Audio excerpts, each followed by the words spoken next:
right, welcome to another episode of Unlocking Growth, and this is your coaching podcast for all things in that space. Whether you're a life coach, a business coach, a health and wellness coach, this is all about growth, and I love getting the opportunity to interview other like-minded coaches like myself within their specific methodology. So again, my name is Brian Stone. I'm host of the show. I'm a real estate coach and serial entrepreneur, and I'm really excited about our guest today because I get to interview Jeanne Omlor, and she is a business strategist. She's ICF-certified, which those of you in the coaching space, you know what that means. It means that she's not just your average coach. She actually has the credentials to prove it, and she is an expert when it comes to organic growth for her clients. So she actually had a huge transformation at age 54.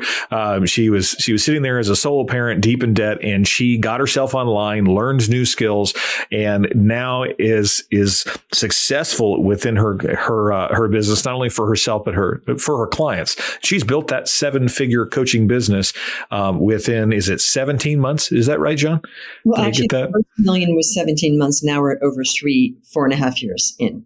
Oh, awesome. Okay. Love that. Love that. So, hey, look, I know we're going to have a ton to talk about, John, so I'm just excited to jump right in. How are you today?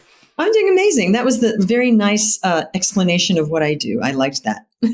Well, you know, I anytime I get the shows, I always hear people's bios, and then I'll look them up and I'll see the other shows that are on, and I'll watch them, and I'll be like, I don't want to sound exactly the same. I know that there's people that are probably fascinated by hearing your story, and so will follow you on multiple platforms. And I want to make sure that they get something that's unique and tailored to what my observation of you is. So 100%. I was just thinking before we started the show that my goal is always, in the time that we spend, that I pack it with as much value, information, gold as possible for the time that people are spending their dime listening to us, right? Yeah, I mean, time is money, right? And it's the only thing that we can't get any more of. And so, in the coaching world, speaking of working with other coaches, one of the things I hear commonly is whatever you charge, are you providing enough value for what you charge? Let's say it's $1,000 for a 30-minute call once a week. Is that call worth $250, or let's say it's $10,000 and you're only having 1 hour. Is that a $10,000 worth of value conversation? Because if not, you need to relook at your systems. I agree. And, there's different ways of looking at the value of something. Sometimes it's going to get somebody money. Sometimes it's going to shift their mindset, make them happier. Sometimes it's going to help them with their relationships.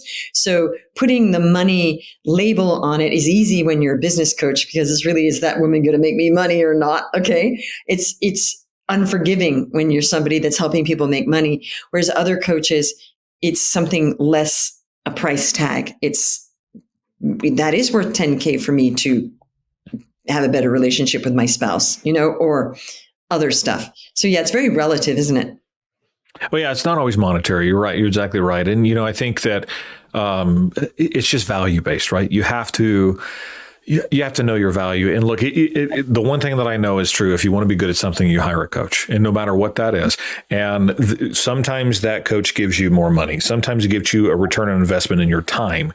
Sometimes they get you unstuck from a place that you were at before, where you were just hitting that barrier and you couldn't break through to the next level of your business or your personal life. And I really was inspired by your story specifically, and excited to have our conversation because, you hit that pivotal breakthrough moment yourself, which is why you are where you are today and why you've been able to pass that on to other clients that you actually serve. And you're unique in the sense that you're a coach for coaches. And we have a lot of those coaches that are listening today. Right. And there's lots of coaches for coaches, I think. But the difference with me is I'm not just a business coach for other business coaches. In fact, very few of my clients are business coaches. I'm a coach for all kinds of coaches. So it's not just a coach for coaches who coach coaches who coaches, which is business coaches for business coaches. It's a circular thing, right? Well, yeah, and I think I've seen, I was looking through your testimonials, and yeah, you're exactly right. The variety of different clientele that you have is kind of staggering, and you've had success all over the board. It is, and it's fascinating for me because I have healers. It's not just coaches, it's healers and spiritual life coaches. And so some of it, as I said, is not a monetary thing. I'm helping people. I'm helping them to get clients. So I have to provide, but they're not providing something monetary to their clients, right? Because my thing is, we just want to help people that help people, because then it's this ripple effect of good impact, helping other people. Excuse me. And for me, when you think about value, I don't really like the word providing value. My thing is, how much are you helping people? It goes beyond value. Okay, great. That was valuable. How valuable was it? Did it help people?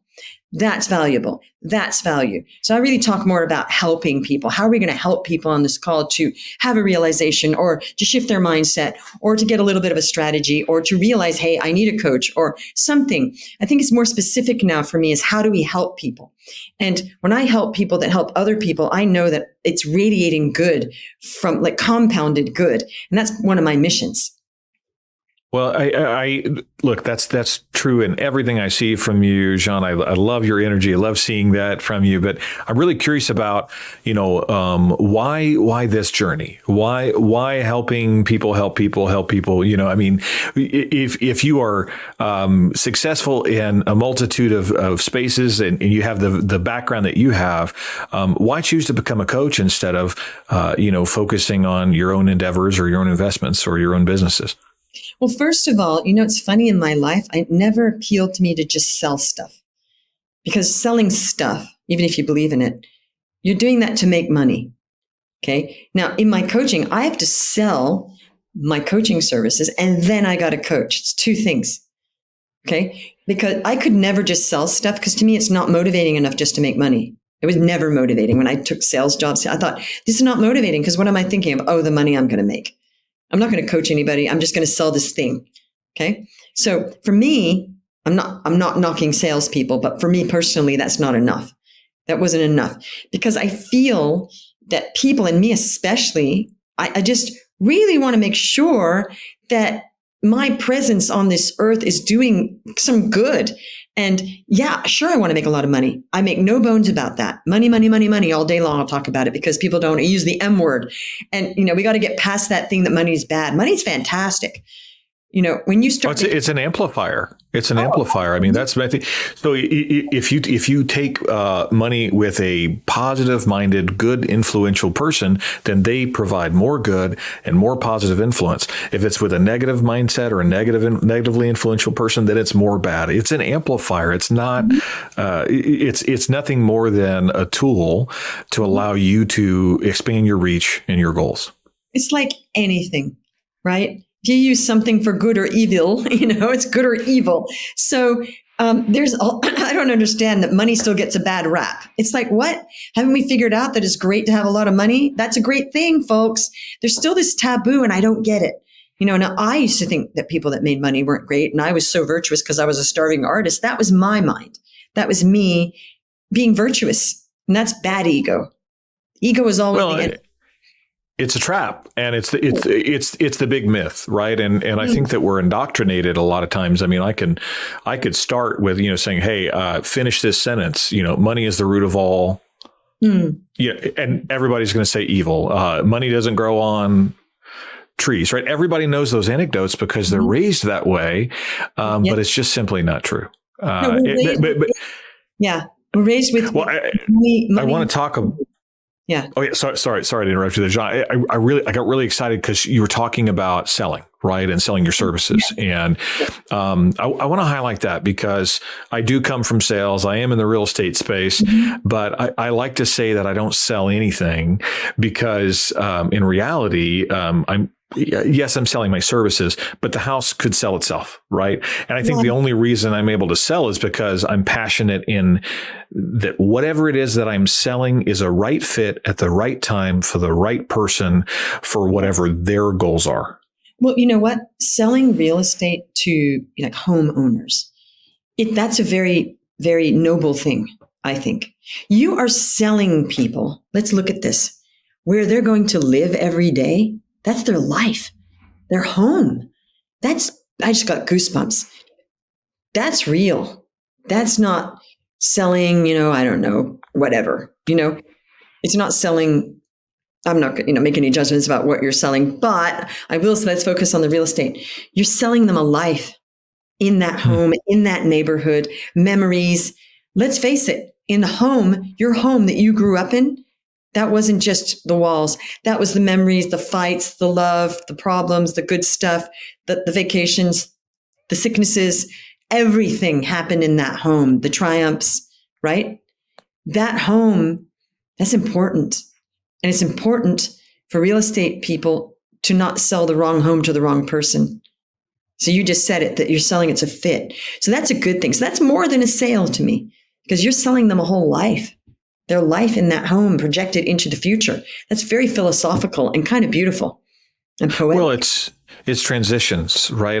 I like to say that I'm in the transition business, right? Right. Sometimes people have a child, or they have a death in the family. They get a new job, or they get laid off, right? Mm-hmm. Sometimes it's happy and sometimes it's sad, but that transition always requires some kind of help, right? Mm-hmm. Because you're even when you're selling, let's take the buyers out of it. Even when you're in a seller's position, your job as a representative to that seller is to make sure that they understand that it's time for the next thing. It's a grieving process for them to let go of the memories that are attached to that home sometimes, and be okay with this insulting set of buyers, this couple that's coming in and saying, well, what do you mean they think there's a problem with my house? So there's no problem with that house, right? They get so offended. So it's always, the house is always more like amazing to the person.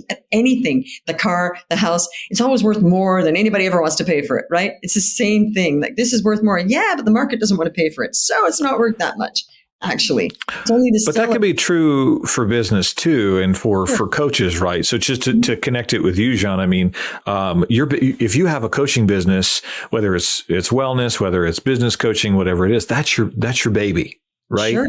Yes. You had a vision for it. You created it. You raised it. You fed it appropriately by funneling leads in and doing whatever you need to do. And so there's an emotional tie to the clients that you serve and their businesses too. 100%. I'm emotionally connected to people making money because I struggled, and it is a real emotional connection. I care so much. So much is so real. I'm not exaggerating. People have said that. I thought that's true. I care so much about helping other people to thrive that it's just such a big part of my life, because I wasn't thriving, and that really stinks. So for me to help other people to thrive, put food on the family, help their families, if they're not married, then help you build your business and be free. What a gift. When my clients say one of my clients wrote me a message. He wasn't making any money, and I helped him to believe in himself, and he's making more money than he's ever seen. And he said, "You have helped my whole family. I've helped not his family, but a legacy of now we make money in our family." He said, "You are a gift from God." And I thought, wow, who doesn't want to hear that? A gift from God? I want to hear that all day long. So that's my why. I cry. I'm like, oh my God, this is why I do it. Because no businesses, all businesses have all sorts of problems every single day, mundane, everyday running problems, right? But when I get those messages and I'm like, wow, I just changed his life, his baby's life, because they're having a baby soon. The whole generation and all the family around him are wondering how he's doing this. It's a shift for everybody. That's worth it. It makes everything else pale in comparison as far as like issues in my business, because we all have issues. Well, everybody does, right? That's normal. Nothing's ever smooth together all the time. If you're not breaking something, then you're not moving fast enough. I break everything all the time. We joke about it. I break every time we start something new. It's a complete failure. We laugh about it and pick ourselves up and do something else. So we don't expect. You know what? I don't expect anything to run smoothly. When you know that things happen and you don't expect it, like people expect everything to be smooth. And I'm like, wait, when in life was anything smooth? How come business is the only thing that we expect everything to be smooth about? So because we know that, we're like, okay, let's give this a try and see what happens, And then if it does work smoothly, we're like, wow, that actually works smoothly. What a gift. But, if it falls on its face, we just pick ourselves up and have another test. Well, and you fail faster, right? Because fall down fast, get up fast. Love it. So it's clear, Jeanne, that you're very passionate about what you do, and I know that your clients have given you all kinds of kudos for what you do. But I'm really curious to hear directly from you. What's the obstacle that's most common that you see with the people that you coach on a day-to-day basis? What is getting in the way the most? After you've spoken to thousands of coaches, and we've had over 420 clients, it's very few things, and it's the same thing over and over. It really is. And everybody thinks their problem is like so unique. And I'm like, nope, it is. You're just like everybody else. I'm like, oh, I thought I was different. Nope. They're so afraid. They're just so afraid. And even like the mindset coaches are full of fear. And I'm like, yeah, remember you're a mindset coach. If you can't turn up, how are you going to coach other people on mindset? Oh, that's right. It's ironic, right? So afraid of investing and building their businesses. Like they're so afraid. What if this doesn't work? Well, then you'll lose some money.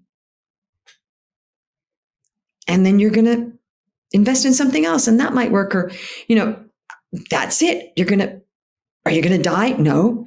But they're so afraid of potentially investing in something that won't 10 or 12x or something that they don't understand. A business, you need to invest in a business. Nobody ever taught them, hey, you're going to be a coach, and they're lovely life coaches and great at what they do. And a lot of my clients, most people I meet are really good at the coaching, but nobody said to them, hey, you know what? Every business needs to invest in itself or it's not a business, it's a hobby. They didn't even understand that you have to have an investment budget. They're like, oh, I thought I was going to do this on my own. Really? What business ever did not invest and succeeded? Name one. Crickets. Doesn't exist. No, exactly. Doesn't exist. So yet they want to figure out how to make the world, according to them, that they're going to be the only business in the world to make $1 million with no investing in it. What? We all know you got to invest money to make money. Business is the same. So that's the biggest mistake, is they don't understand the nature of business, that you must invest to make money. It's just a law of the universe. They could by accident get a client or two. It's not a sustainable, scalable business. This is going to grow. It is, oh, you were lucky and you got a client or two because you knew some people and you got some referrals. Great. Now I know some coaches that get referrals for a while, then they dry up, and then they come to me panicking and they're like, I thought I was going to get referrals forever. I said, no, that's not how life works. Referrals always dry up. You don't count on referrals. And, then they lose all their confidence because they have no marketing machine of their own. I say machine can mean anything, right? So, and let's be honest, I'm sure it also hits their ego there too, right? Because I can't tell you how many business owners and coaches I hear that take pride in the fact that they're naturals, right? Or they have that organic business that's coming in. And let's be honest, you are in the organic business, but that doesn't mean it's not purposeful, right? Yeah, we're not talking about haphazard organic. We're not talking about like manifestation drops on your head. I love manifestation, by the way. There is a place for all of that. I'm so big on manifestation and energy and all that. But why would you wait around counting on something to manifest when you could also take action and make it happen quicker? Because manifestation and mindset with action are the key, neck and neck. Manifestation, mindset, action, neck and neck. All the time. You need both, because you could have the best strategy in the world. If you don't think it's going to work, it probably won't. If you think that you are not good, then you're probably not going to get clients. You have no confidence, you're probably not going to get clients. You might by accident, then you probably lose the client because they will see you have no power. So a lot of this, power, self-power, confidence, mindset, manifestation, huge on that. Mastering emotions, huge on that. Because when I see that the same exact person that had an offer one day, we get them and we help them with the mindset and they explode. They were the same goodness as a coach as they were a week ago, but now we've helped them with the mindset and now the strategies are working. That works. Okay. So you asked me what were the main things. So I'm going to go back to that because I don't want to digress too much. And that was a good question. So number one, they don't understand the nature of business that you must invest. And number two, they're just so full of fear. And I was full of fear when I started, but I still invested. I was full of fear. I still invested when I first started coaching almost 13 years ago offline. And my coach said to me, she said, I've never seen anybody so full of fear. It's just palpable. She said, it's just insane. She goes, yet you take action no matter what through the fear. So my whole strategy with that is You take action and you drag your fears behind you. You don't sit there and try to figure out why you're fearful. That'll go on forever. That's the overthinking forever and ever. Why am I fearful? Nobody cares. Just take action anyway, drag them behind you. By the time you're taking action and you're getting results, those fears are invalid. You don't need to figure out because you don't have them anymore. They're gone. That's how you get rid of fear, is you take action and drag them behind you while you're taking action. I mean, that's through it. So good. That's so good, Jeanne. I want to highlight that and say it again, just for anybody that didn't write that down. I mean, you take action and you drag your fears behind you because, gosh, that's true. You know, so much of that fear is based on a lack of positive reinforcement and experiences of success that would squash all of that. So if you just get out there and put yourself in a position to have those foundational, let's be honest, mindset altering experiences. Oh yeah, I can do this. Yeah. I did learn from making this mistake. All that stuff goes away. It does. Beautiful. Because if you take action, even if you're fearful and you get a client, why would you be fearful? You're like, wow, I got a client. Now I have more confidence. Wait a minute. I'm less scared. So it is really about, you're right, those stepping stones of success. That's the key. Because then your brain is, oh, wow. And they've proven that once you're a success, it's easier to have another and another and another and another. That's just success mindset. But if you're sitting there trying to analyze why you're fearful all the time, you're just basically creating those ruts in your brain that are deep, or the grooves are deep, or there is this infatuation with overthinking these days, I've noticed. People actually think that overthinking is a virtue. I'm like, nope, it's overthinking. It's not that you're more intellectual. It's not that you're more thoughtful. It's you being in your rut of overthinking and fear over and over and again and calling it something else, which is, oh, I'm checking in with my intuition, or I'm weighing everything. Nope, you're just fearful and you're going in the rut, and it's going to keep you stuck forever. And I always say that because if somebody hears that, they're going to be, whoa, that's me. That I could help somebody by saying that on this call. And I want to help, because the major thing I did was I was paralyzed with fear. Oh my gosh, when I first started my coaching business, not 4.5 years ago, but the first iteration, I was like, I just newly single parent with a 1-year-old and a 4-year-old, 2-year-old and a 5-year-old. I had no money coming in. I thought, I'm going to be a coach. I was taking care of my kids in New York City, homeschooling them. It was a hustle. I don't even actually compute now how I got through that. I just did. When I think about how hard that was, I'm like, wow, my life is so easy now. How did I do that? I never slept. The first 2 years of my coaching business, I realized I had to put the reps in. And the only time that I could do that was from 7 p.m. till midnight every night. I worked 5 hours at night, and I didn't care how tired I was. I'd already spent a whole 12 hours taking care of my toddlers. Work that one out. Okay. Okay. I was spent. I'd get them to bed, and I thought, okay, 5 hours of work here. And I did it. And I didn't watch any media. I had no entertainment. There was no entertainment in my life, except I'd take Sundays off and maybe we'd go visit friends or something. And that was intense. 2 years.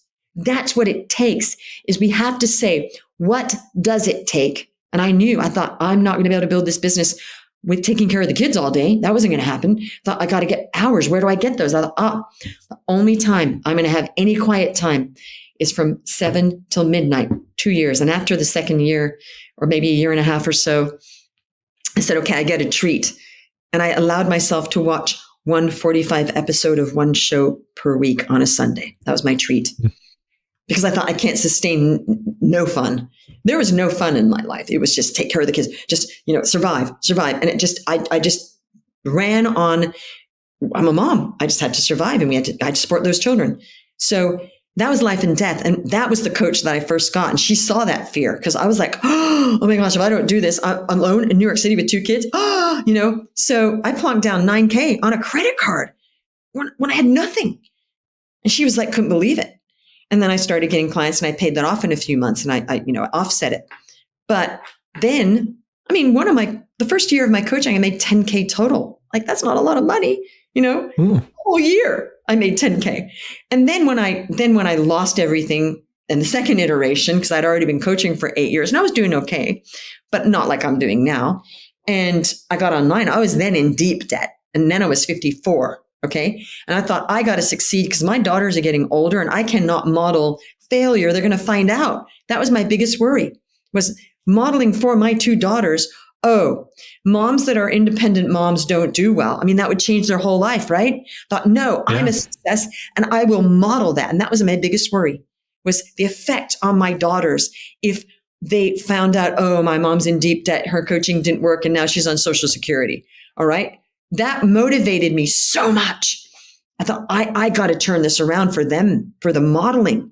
So that got me motivated. And I got online and I plonked down 10K on 3 different credit cards to get my first 10K, program that I did. It got me online. It wasn't great, but it got me online. And I just thought, well, I'm just going to get what I can out of this program. It wasn't great, but it got me online and I ran from there. So it wasn't like, oh, that program wasn't the best. So what?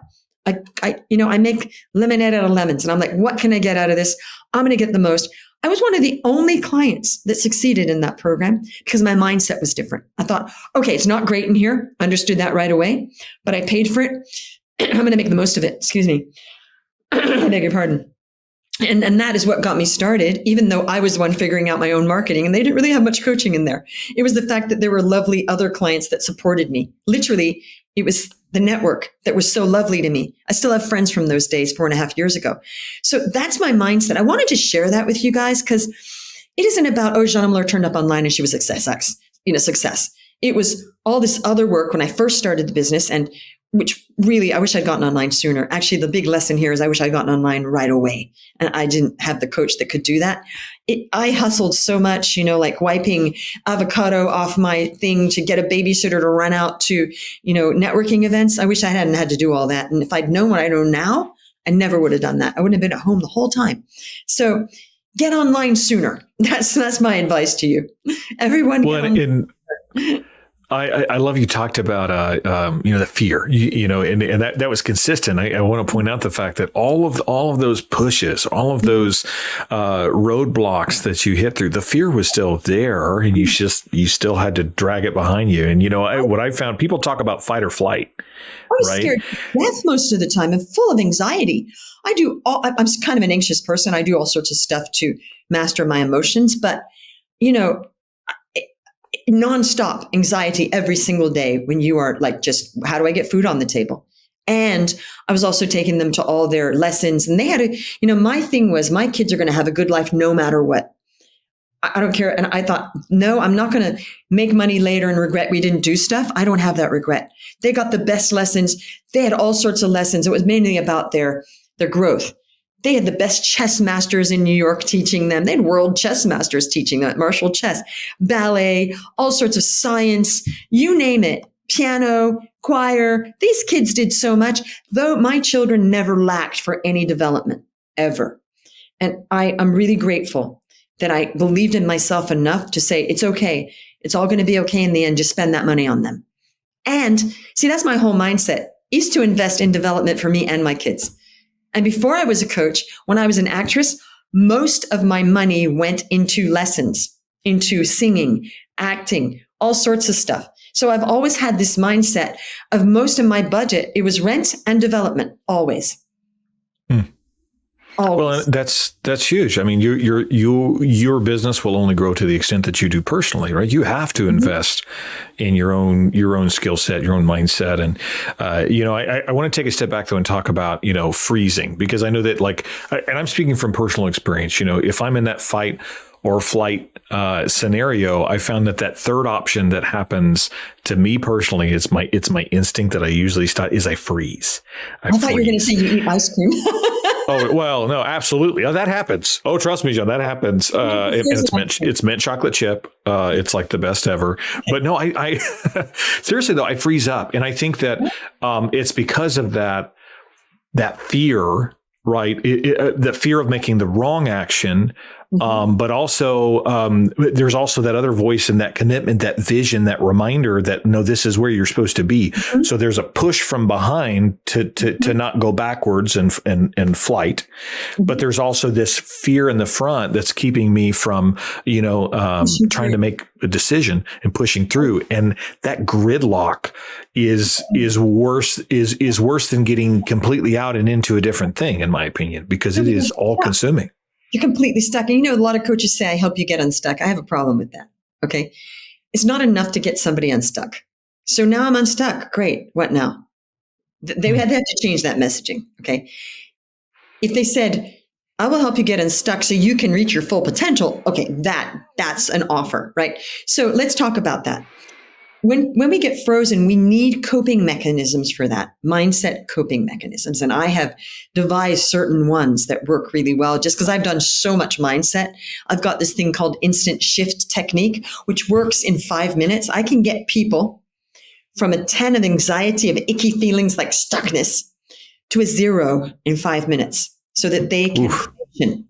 Yes, because I've done a lot of modalities. I used to be also an actress, so I've done a lot of mindset and stuff. That makes sense. Yeah. And I was also an experimental actress, so a lot of experimental theater, which is very connected to a lot of the mindset stuff.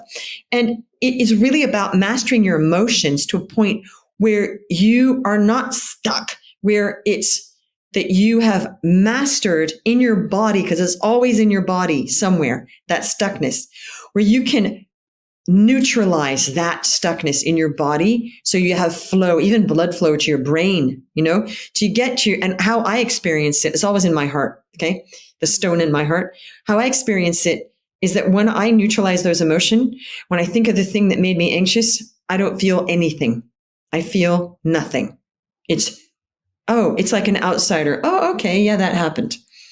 Okay. And I test this because some things that really trigger me, like really bad stuff that happens in your business, or IRS stuff, that stuff that's like, oh yeah, right? That'll take the breath out of you. Yeah. That I can get it to a point where it's an outsider listening in 5 minutes for myself. And it's been a lifesaver. So over time, mother is a necessity, invention is the mother. What is it? Necessity is the mother of invention, right? So there you go. Yeah. I found it completely necessary for me to master my emotions because I don't want to be anxious every day. It ruins your life. I didn't want to be fearful, but it's also making an agreement. I have on a Post-it. I release all fear, anxiety, doubt, resentment, anger, depression, sadness, frustration, overwhelm, guilt, and shame. Because I have realized those are the emotions that keep us stuck. Okay. When you make an agreement, I release all that. It's like, I just had a shift right now saying that. I just shifted. Okay. I did. Because after a while, your brain just goes, oh, that's the keyword. Boom. A little bit like Joe Dispenza's change. You go, breaking the habit of being yourself. I'm doing that as well. It's true. Now I say change. Yeah, it takes a bit of training. I start to go into some sort of like anxiety about something not working or whatever. We can create that anxiety over almost nothing. I've noticed that. Like something so tiny. It's like, well, that was a real molehill, right? When you get to that point where you can say a keyword and your brain goes, shift.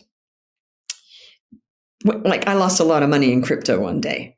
That'll do it, right? It's like, oh yeah. Not to come back because this is altcoins, okay? Because I can be a risky investor sometimes. I've stopped doing that now. And I thought, I walked outside. I just started walking and I said, I don't do anxiety. It happened. I don't do anxiety. Walked 20 minutes. I was good. I thought it happened. Just accept it happened. It's not coming back. That's not going to help anything. There's nothing you can do, Jeanne. Don't let it ruin your day. And I literally shifted that in 20 minutes. A huge loss shifted. And I just thought, what's the point? And I think it's really about mastering our emotions quicker. So we process it and move on instead of saying, I lost a whole day of my life lamenting something that I can't fix anyway. Right? Well, and what a gift to give to yourself, to give you all that time back, right? I mean so yes, it took the 20 minutes, but it didn't take 24 hours, didn't take 48 hours, not a week, not, and I mean, the amount of time lost. Yeah. The part of that is no regret. I think, did I say regret? Something's in there. I should put regret. Oh, I missed that one. But hey, there you go. They're all kind of together. But it really is about quality of life in the moment. Okay. So I'm really anxious we make agreements with ourselves every day. People have agreements. We all have our own agreements. No judgment. We all have agreements. I had an agreement that it was okay to complain about things forever. I thought, wait a minute. I've agreed that I'm going to complain and then complain. So I really try hard not to complain about anything. I catch myself because it's a habit you learn from your family, right? So, okay, wait a minute, Jeanne. No complaints. It happened. Now if you're traumatized, that's different. The trauma I'm pretty good at clearing trauma now, but it's like, okay, this actually traumatized me. Okay, I'm going to take I'm not going to wallow, but I'm going to let myself clear the trauma within a day. You know what I mean? Because that's going to take a little bit more. All right. Then I'm like, okay, that was traumatic, but I'm moving forward. I acknowledge it and I let it flow through me. Some things take longer than others, but you shouldn't be living in something traumatized you. I don't mean something major, but slight trauma. Okay. That was traumatic. That I didn't like that. I'm moving forward. That's it. Process, move forward. So it really is about breaking agreements with ourselves of how long we're going to lament, regret, complain, blame, blah, blah, blah. Like this happened. Can you change it? Nope. Okay. Let it go. Can't do anything about it. Let it go. Oh, but I don't want to let it go because we love holding on to stuff. Human beings are addicted to that. And when you stop being addicted and stop finding a sort of pleasure in that, because there is a pleasure about complaining and holding on to negative stuff. It is there. Yeah, there's always a pleasure for not taking an action or taking the wrong action associated with it. Or complaining and feeling sorry for yourself. There is a pleasure in victimization. And when we go, okay, I know this is that old habit of an agreement, and say, wait a minute, wouldn't I rather have the pleasure of extreme joy and abundance today and happiness? And I say that to myself and I go, heck yeah. I'd rather have that. So and it's a hard habit. Like you really have to work on this because and sometimes I'm like, okay, no complaining, Jeanne. What do you want? What do I really want? Yeah, I want that. Ask yourself what you want more. I want more abundance and joy and happiness in the moment, which we can create for ourselves because I have another saying right here in a post-it, happy no matter what. Happy no matter what. That means every day I'm like, I'm happy no matter what. Sure, something might not happen that's great today, but I'm happy no matter what. Around it, that's what I try for. And that's what I help. I actually, do tell me, even though I'm a business coach, I try to help my clients understand it's not just about getting a client and making the money. It's also about life quality while you're doing it. Well, yeah, you have to have the ability to do something that gives you energy. Otherwise, there's a diminishing return, right? You're going to get to the point where you don't have that energy that's feeding you. Well, it's also like, to me, I think a lot about life purpose and what I'm doing. And, now it's like, wait a minute. Okay. Do I really, really, really enjoy doing this? Okay. I do. Good. I'm going to continue doing that. I get joy out of it. It's not everything's perfect. Nothing will be perfect. Okay. So how do I deal with the day? If something happened that I didn't like. All right. Now I could complain and say it ruined my day. I can say, you know what? That ruined that moment because it did. Let's be real. Ruined that moment because I was shocked or didn't like it or upset or blah, blah, blah. How long am I willing to let that emotion affect my day? Good question. I'm like, the minimum. I'm going to go fix that and I'm going to let it go. Fix it and let it go. Fix it and let it go. And this is how you create joy and happiness more in the moment, is letting stuff go. Let it go. Now, if there's a problem that needs to be resolved, then you got to resolve that before you can let it go, right? You have to fix it, but you can still sort of try to be calm in the process of while it's being fixed, which I have a problem with. I like to get stuff done, right? So I'm trying to let this letting go sort of breathe in between stuff that's not fixed yet. Does that make sense? Yeah, no, it does. And, I can absolutely relate to that because, you want to fix an emotional problem with a logical solution and you want to logic your way through it and just be immediate and just so you can be done with it. But in reality, you have to allow at least enough time to process that and get all the information you need. Right. But then taking action is always, the way forward. It's just identifying the right action. It's interesting you just said that in a different way. You know what one of my mottos is? What's that? The remedy for everything is taking one step. Think about that. It is literally a universal truth. The remedy for everything is taking the first step. That's the remedy for all is just that first step, because then something's going to happen. After there's a second step, there's something. The remedy is not sitting and being stuck and overthinking. It's never going to sort anything out, right? It's not building a plan for the next 10,000 steps, right? Exactly. And you don't need to know the whole plan. You just say, you know what? The remedy is taking that first step. Okay, that's the remedy. Just take that one thing. The one thing. You know the book, The One Thing? Jay Papasan. The one thing is, I might not have figured all this out, but I know I can take one step. It's like working out. Okay, you want to start working out more. Okay? Well, it's not going to help by just, no. The most important thing is get those shoes on and take one step. And then you might take another, and then you might take another, and you might actually work out. It's not like, how am I going to work out?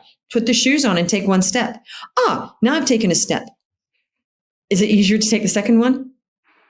Absolutely. Yes. Absolutely. You know, it's and you said you mentioned The One Thing. Love that book, by the way. Fun fact to anybody that does not know, that's actually that is a real estate book. It's not a real estate book, but it's written by Jay Papasan, who is a real estate professional, and also the author, along with Gary Keller, of being a real estate agent. A lot of our other books that are part of the real estate space. But there's a reason, if you take the cover off of that book, it's a domino. And the reason why is because that's what is that lead domino? What's that one step that you can push over that is a catalyst? And, I want to, and look, Jeanne, I know we could talk all day long. I know we're getting closer to our time, but speaking of catalyst, you call yourself the catalyst for your clients. And I also want to be a catalyst for you and for what you do, for anybody else that's listening that wants to get a hold of you. So I would love for you to just take a couple of minutes to share, where can people find you, follow you, get to know you, and connect? Actually, you can't. You have to, if you're on social media, you're going to bump into me somewhere. But, well, first of all, you'll have in the show notes my website with all my testimonials, and people can absolutely, yeah. And then on Instagram, it's Jeanne Omlor. On Facebook, it's Jeanne Omlor. On LinkedIn, it's Jeanne Omlor. On YouTube, it's the Jeanne Omlor TV. Okay, and TikTok is Jeanne Omlor. I'm all over the place. So you if you're on, you're going to bump into me somewhere, and if it's all you need is my name, and I'm very open to people, reaching out and seeing, hey, and we also help a lot of people to become coaches. Some people are not already coaches. Most of my clients are people that have deep knowledge or passion in something and helping people, and I literally help them get from not being a coach to a high ticket coach within weeks. They have the knowledge. That's the hard part, right? Now it's just application. But people know. People are like, I'm really good at helping about this, but I've never known how to actually create a coaching company about it. And I make it so simple. I don't make them jump through all sorts of hoops. I listen to them. I see people. I see dead people. I see people, not dead people. And when I'm talking to people, I'm like, yeah, they could help people. Is there an offer there that has legs? And I can help people come up with an offer, a target market price, and get them out there like in no time. So it doesn't have to be that hard, folks. It really doesn't. Well, I really, really appreciate the conversation, Jeanne. I know that everybody listening probably got just as much out of it, as not more. I would love to talk all day long. But that being said, I do want to just remind everybody out there. This is a coaching podcast. It's all about coaches. Jeanne actually has a podcast herself that's been coming up. So if we have the links to that, we'll make sure that we have that included. Yeah, sure. That would be great. Business, wealth, impact. And it's not just for coaches, it's for like everybody. And we have top people on it. So more top business, wealth, impact. Love it. Yeah. Well, I'm excited to see more about that show. And I know I'll be a subscriber myself. But speaking of subscription, I have to do all the podcast stuff. I got to mention, hey, if you enjoy the show on this episode of Unlocking Growth, make sure that you check us out, like, subscribe, review, all of that stuff. And we are part of the Small Business Delivered Network. So we have tons of shows within our network and lots of different topics. Make sure you check us out out there. Until then, make sure that you guys are keeping that coaching spirit aligned. And if you want to be good at something, hire a coach. If you're a coach yourself, guess what? You should also be developing in and investing in yourself. So thanks again for tuning in. Thank you, Jeanne, for being our guest. Until next time, you guys have a fantastic day and get out there and grow.